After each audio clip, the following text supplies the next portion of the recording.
V novomeški stolni cerkvi svetega Nikolaja je konzervatorij za glasbo Jurija Slatkonje predstavil koncert dirigentov z naslovom Razvoj vokalne glasbe od renesanse do danes. Na nocojšnjem koncertu se bodo predstavili dijaki konzervatorija, ki se učijo dirigiranje na konzervatoriju. To je 9 dijakov na različnih stopnjah izobraževanja, na začetni, nadaljevalni in na umetniški stopnji. Nocojšnji koncert v celoti dirigirajo dijaki sami.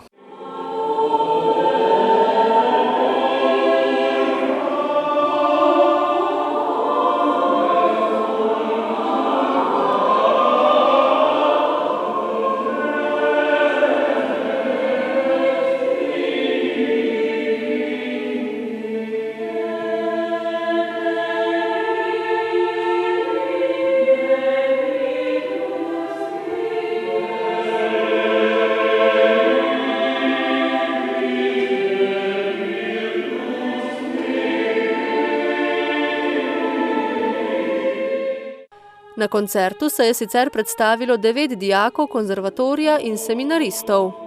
V bistvu to smo pripravljali 4 leta na naši šoli in zdaj zadnje leto je v bistvu na nas to, da sami v bistvu učimo zbor od samih začetkov, od branja not, pa potem v bistvu do dirigiranja, do izdelovanja izdelka in danes je pač ta finale, da se dokončno izvede komad in da ga mi sami dirigiramo. V bistvu prvih par sekund je malo treme, potem je pa dobro. Ja, super. Zdaj zaključujemo, pa je kar malo hudo. Drugače pa ja, najboljši.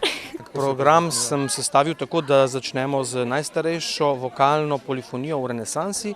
Gregorijanski koral tokrat nismo uporabili, začnemo z renesanso in gremo od renesanse do najsodobnejše današnje vokalne glasbe. Ko ljudje pomislijo na resno glasbo, verjetno vseeno ne pomislijo najprej na vlogo dirigenta. Kaj pa je njiju pripeljalo do tega, da se odločita za ta poklic? V bistvu nikoli me ni posebej veselil kakšen inštrument, da bi kot inštrumentalist nastopil.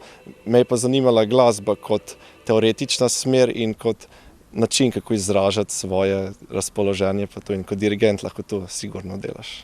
Že predmet imamo tako v predmetniku. Ne vem, všeč mi je, ker lahko muziko delaš z ljudmi pa.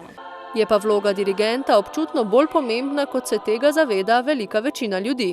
V bistvu dirigent je ta vodilna sila, ki se jo vedno spregleda. V bistvu dirigent ponavadi zbor nauči in da svojo interpretacijo noter. Torej on je v bistvu kot srce zbora. Zbor brez dirigenta v bistvu ni funkcionalen v večini primerov. Če dirigent nekaj narobe naredi, pa ali cel zbor narobe naredi. Tako da tisto, če se zbor kaj zmoti, je dirigent kriv, ne?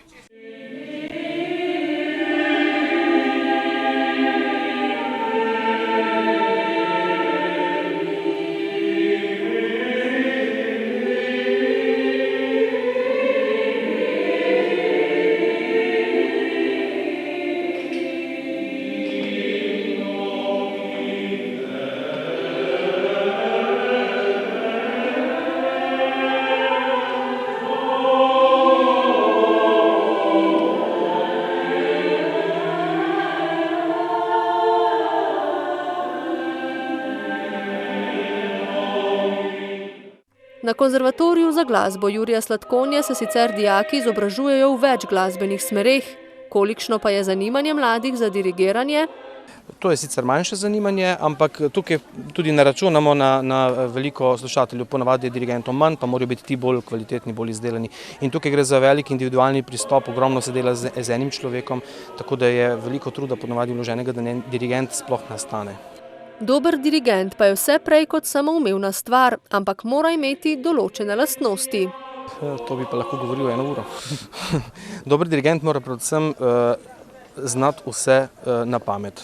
Torej, vse, kar je zapisano v notah, vso zgodbo, ki je zadaj za notami postavljena, vso zgodovino, vso stilno interpretacijo in mora biti potem, ko vse to že zna, mora biti še prepričljiv voditelj skupine. Sicer pa je za bodoče dirigente to prvi pravi javni nastop pred tolikšnim avditorijem, kot ga ponuja novomeška stolna cerkev. Nocojšnji koncert je za mnoge od teh 9 dirigentov, vsaj za 3, en večji zrelostni preizkus.